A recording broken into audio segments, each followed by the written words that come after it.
Good morning, everybody. Have a nice morning today. Have a very nice time with my English class at the beginning of the day. Welcome. You are most welcome to my digital classroom, your spoken English class. My class and all its associates are working hard for the development of your listening and speaking skills. You have to spend just 2 or 3 minutes a day for your own development. Today I'll read a very beautiful and well-known story with a striking lesson for all of us. Try to follow me. I know you can do the work. Yes, you can. Now the story. But I won't let you know the name of the story right now. You'll know the name and the moral at the end. Let's start the story.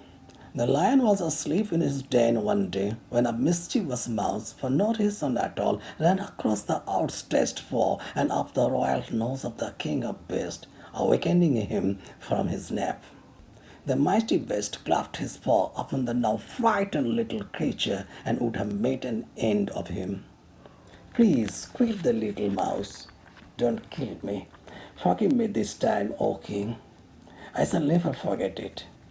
A day may come, who knows, when I may do you a good turn to repay your kindness.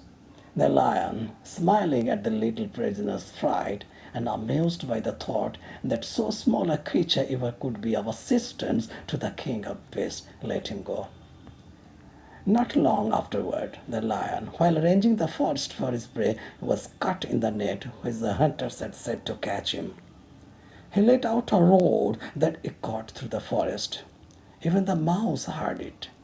And recognizing the voice of his former preserver and friend, he ran to the spot where he lay tangled in the net of ropes. Well, your majesty, said the mouse, I know you did not believe me once when I said I would return a kindness, but here is my chance. And without further ado, he set to work to nibble with his little soft teeth at the ropes that bound the lion. Soon the lion was able to crawl out of the hunter's snare and be free. The name of the story, The Lion and the Mouse, and the moral, no act of kindness, however small, is ever wasted.